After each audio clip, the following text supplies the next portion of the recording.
Hello বন্ধুরা, কেমন আছো সবাই? চলে এসেছে আজকের আরেকটি নতুন আপডেট নিয়ে। বন্ধুরা, আজকে দেখাবো 2023-24 সালের ট্রেড লাইসেন্স আবেদন যারা করেছো তাদের রিনিউয়াল এই বছর কিভাবে করবে তার স্টেপ বাই স্টেপ প্রসেস।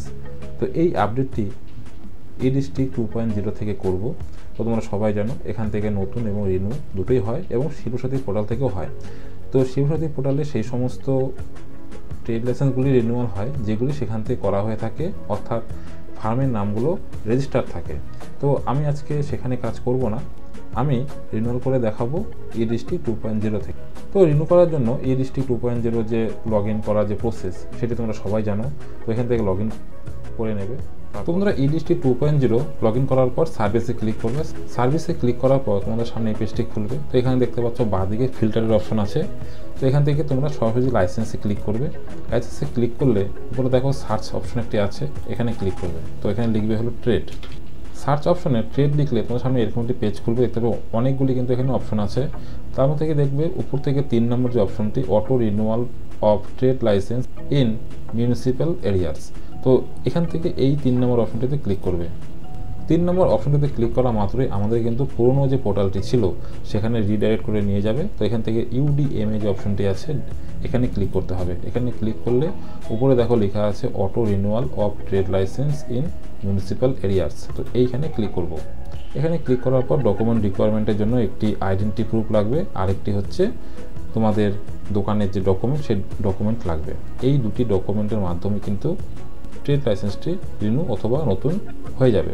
তো আজকে আমরা দেখাবো রিনিউ। তো সেই সেম ডকুমেন্টটি লাগছে, যেটি নতুন করতে লাগে সেটি আবার রিনিউ করতেও লাগছে।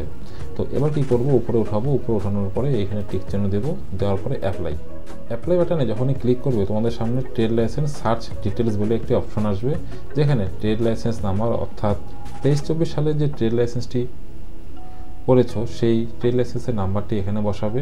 আর এখানে আছে হলো নেম অফ দ্য ফার্ম অথবা কোম্পানি। তো যেই কোম্পানির নামে অথবা যেই ফার্মের নামে তোমাদের লাইসেন্সটি হয়েছে সেই নামটি এই ঘরে ফিল করতে হবে। ফিল করার পর তোমরা এখান থেকে করবে হলো সার্চ। তোমরা যখন এই সার্চ বাটনে ক্লিক করবে, সার্চ বাটনে ক্লিক করার পর কিন্তু দেখতে পারবে application for auto renewal of trade licence in municipal areas যে মেন পেজ, সেই মেন পেজটি খুলে আসবে। এখানে অ্যাপ্লিকেন্টের বেসিক ইনফরমেশন সব শো করবে।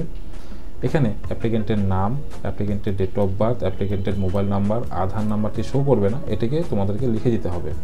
তো সব কিছুই এখানে যে কত বছর যেটি আবেদন করার সময় ফিল আপ করেছিলে সেটাই কিন্তু এখানে চলে আসবে, নতুন করে ফিল আপ করার কিছু থাকে না। তো অ্যাপ্লিকেন্টের বেসিক ইনফরমেশনের মধ্যে খালি আধার নাম্বারটি লিখতে হয় আর ইমেল আইডি, ঠিক আছে। তারপরে আছে হলো address of business or establishment of trade. তো এখানে বন্ধুরা তোমাদের যে অ্যাড্রেসটি ফিল আপ করেছিলে সেই অ্যাড্রেসটি একই থাকবে, এখানে কোনো এডিট করার কোনো কিছু নেই। একবার জাস্ট শুধু দেখে নেবে, দেখা হয়ে গেলে তোমরা এখান থেকে করে দেবে save and next. Save or next করার পর তোমাদের কাছে কমিউনিকেশন অ্যাড্রেস চলে আসবে। তো আগে যে অ্যাড্রেসটি ছিল সেটা যদি সেম হয় তো এখানে টিক বক্সে টিক করবে, আর যদি পরিবর্তন করতে হয় তাহলে এখান থেকে তোমরা পরিবর্তন করতে পারবে। তো সাধারণত পরিবর্তন করতে হয় না, কারণ আগের যেটি ফিল আপ ছিল সেটি এখানে চলে আসে। এরপর আছে হলো ডিটেলস অফ বিজনেস, অর্থাৎ যে ট্রেড লাইসেন্সে তোমরা আবেদন করছো সেটি কী ধরনের বিজনেস তার তথ্য এখানে ফিল করতে হবে। এই ঘরটিতে বন্ধুরা সব কিছুই ফিল থাকে, শুধু তোমাদেরকে এখান থেকে কী করতে লাগবে যে লাইসেন্স রিনিউ ফর ইয়ার, অর্থাৎ কত দিনের জন্য লাইসেন্সটি তোমরা ইস্যু করবে সেই ঘরটি কিন্তু একমাত্র খোলা থাকে, যেখান থেকে তোমাদেরকে চুজ করতে হবে তোমরা কত দিনের জন্য সেই লাইসেন্সটি বানাবে। 1 বছর, 3 বছর, 5 বছর, 10 বছর, ম্যাক্সিমাম এখানে 15 বছরের জন্য আবেদন করা যায়। তো এখান থেকে 1 বছরের জন্য করবো, তো 1 বছর নিয়ে নিচ্ছে।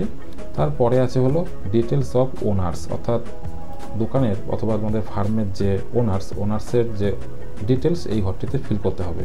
তো এখানে দেখো প্রথমে আছে টাইপ অফ ওনারশিপ। তো এখানে টিক করলে তোমাদের যে বিজনেসটি প্রোপাইটার, পার্টনার, ডাইরেক্টর, ম্যানেজার্স যেটি হবে সেটি এখান থেকে নিয়ে নেবে। তো আমার ক্ষেত্রে এটি হলো প্রোপাইটার, তো আমি প্রোপাইটার নিয়ে নিচ্ছি। তো অ্যাপ্লিকেন্টের নাম, সে নামটি এই ঘরে লিখবে, এখানে মোবাইল নম্বর লিখবে, ইমেল আইডি লিখবে, এখানে অ্যাড্রেস লিখবে। অ্যাড্রেস লিখে তোমরা এখান থেকে অ্যাড বাটনে ক্লিক করবে। বন্ধুরা এরপরে আছে হলো এরিয়ার অ্যাপ্লিকেবল ফর নেক্সট রিনিউয়াল। তো এই ঘরে কিছুই করার নেই, এখানে যে সংখ্যাগুলো আছে এগুলো কোনো কিছু করতে পারবো না আমরা, এটি ব্লক অবস্থায় আছে। তো কি করব আমরা এখান থেকে এই আই অ্যাকসেপ্ট এই বাটনে ক্লিক করে দেব সেভ অ্যান্ড নেক্সট।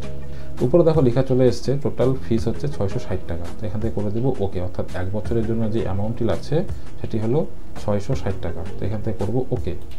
তোমরা নেক্সট করার পর তোমাদের কাছে এই পেজটি খুলে আসবে। এখান থেকে সব কিছু একবার মিলিয়ে নেবে, যে জিনিসগুলো আগে আছে সব কিছু ঠিকঠাক আছে। তো এখান থেকে কী করবে, এবার এখান থেকে অ্যাটাচ সাপোর্টিং ডকুমেন্ট যে অপশনটি আছে এখানে ক্লিক করবে। এখানে ক্লিক করার পর তোমাদের সামনে সাপোর্টিং ডকুমেন্ট অ্যাটাচ করার অপশন আসবে। অর্থাৎ বন্ধুরা কী আছে, সাপোর্টিং ডকুমেন্ট টাইপ এখান থেকে জেপিইজি অথবা পিডিএফ, 3টি ফরম্যাটের মধ্যে যে কোনো একটি ফরম্যাট আপলোড করতে পারো, সেটি কিন্তু 2 MBর মধ্যে। তো আমি এখান থেকে আপলোড করব। প্রথমে আছে হলো অ্যাপ্লিকেন্ট প্রুফ অফ আইডেন্টিটি, এখান থেকে আপলোড করে দিচ্ছি। তো এখানে দেখতে পাচ্ছ আধার কার্ড আছে, ড্রাইভিং লাইসেন্স আছে, পাসপোর্ট আছে, ভোটার আইডি আছে। তো এখান থেকে আমি আধার কার্ড নিয়ে নিচ্ছি। আধার কার্ডটি আপলোড হয়ে গেছে। এবার আমি এখান থেকে করবো হচ্ছে প্রুফ অফ অকুপেন্সি ক্লিক করার জন্য এখানে আপলোডের মধ্যে দেখতে পাচ্ছ এখানে কি আছে অনেকগুলি অপশন।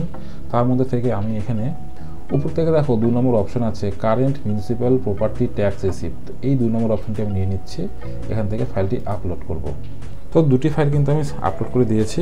আপলোড করার পর এখান থেকে করে দেবো হলো সেভ অ্যান্ড নেক্সট করার পর তোমাদের কাছে এই পেজটি খুলে আসবে, যেখানে অ্যাপ্লিকেন্টের নাম, অ্যাপ্লিকেশন নাম্বার এই পেজটি শো করবে এবং যে ডকুমেন্টগুলো আমি সাবমিট করলাম সেই ডকুমেন্ট দুটি কিন্তু এখানে শো করবে।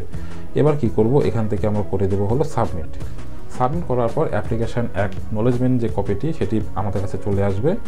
তো এটি হলো সাবমিটের প্রথম অধ্যায়, অর্থাৎ যেটি আমরা টোটাল যে রিনিউয়ালের যে প্রসেস সেটি আমরা করলাম, অর্থাৎ ডকুমেন্টটি সাবমিট করলাম। এবার করবো হলো পেমেন্ট। তো পেমেন্ট করার জন্য দেখতে পাচ্ছ পে নাও অপশনটি নীল হয়ে আছে। তো এই পে নাও বাটনে ক্লিক করব।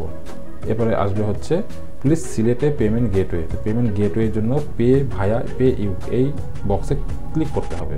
তো বন্ধুরা এখানে West Bengal district unified payment পোর্টালটি শো করছে, দেখতে পাচ্ছ এখানে প্রিভিউ সার্টিফিকেট। তো কী ধরনের সার্টিফিকেটটি হবে দেখতে তোমরা এই প্রিভিউ করলে দেখতে পারবে। তোমরা যদি চাও পেমেন্টটি ক্যান্সেল করবে তো ক্যান্সেল বাটনে ক্লিক করতে পারো। এখানে AIN নাম্বার, অর্থাৎ সাবমিট করার পর যে AIN নাম্বারটি জেনারেট হয় সেটি কিন্তু এখানে শো করছে। আর সার্ভিস নেম হচ্ছে auto renewal of trade licence in municipal areas, অ্যাপ্লিকেন্টের নাম এখানে শো করছে।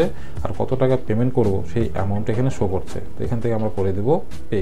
পেমেন্ট করার জন্য বন্ধুরা অনেকগুলি গেটওয়ে খুলে গেছে, দেখতে পাচ্ছ স্ক্যান অ্যান্ড পে আছে, কার্ড আছে, UPI আছে, নেট ব্যাঙ্কিং আছে। তো তোমাদের কাছে যেটি হবে সেটি এখান থেকে চয়েস করে নিয়ে পেমেন্টটি করবে। তো বন্ধুরা আমি কিন্তু পেমেন্টটি বারকোড স্ক্যান করে দিয়েছি, দেখতে পাচ্ছ পেমেন্টটি হয়ে গেছে এবং ট্রানজ্যাকশন অ্যাকনোলেজমেন্ট যে কপি সেটি কিন্তু এখানে চলে এসেছে। তোমরা চাইলে এইটিকে কিন্তু এখান থেকে প্রিন্ট করে নিতে পারো। এখান থেকে করবো এবার ফিনিশ। তো বন্ধুরা পেমেন্ট করলাম। পেমেন্ট করার প্রসেস তোমরা দেখলে কীভাবে করতে হবে। পেমেন্ট করার সাথে সাথে কিন্তু আমাদের সামনে দেখতে পাচ্ছ অ্যাপ্লিকেশন স্ট্যাটাস অ্যাপ্রুভ চলে এসেছে। আর এখানে ডাউনলোডের নিচে দেখো এই যে অ্যারো বাটনটি আছে ডাউনলোড অ্যাকনোলেজমেন্ট, আর তার পাশে দেখতে পাচ্ছ ডাউনলোড আউটপুট ডকুমেন্ট, অর্থাৎ এটি কিন্তু সার্টিফিকেটটি আছে। তো তোমরা এই আউটপুট ডকুমেন্টে ক্লিক করলে সার্টিফিকেটটি পেয়ে যাবে, সেটি তোমরা প্রিন্ট আউট করে তোমাদের স্টোরে বা যার আবেদন করছো তাকে দিয়ে দিতে পারো। বন্ধুরা এই ছিল ছোট্ট একটি ভিডিও, যে ভিডিওর মাধ্যমে দেখালাম তোমরা বাড়িতে বসে ট্রেড লাইসেন্স রিনিউ কীভাবে করবে EDST 2.0 থেকে। ভিডিও যদি ভালো লেগে থাকে তো অবশ্যই ভিডিওটিতে লাইক, চ্যানেলটি প্রথম হলে চ্যানেলটিকে সাবস্ক্রাইব এবং পাশের বেল আইকনটি বাজিয়ে রাখবে এরকম আপডেট পাওয়ার জন্য। তো দেখা হচ্ছে পরে একটি নতুন ভিডিওর সাথে, তখনের জন্য বাই।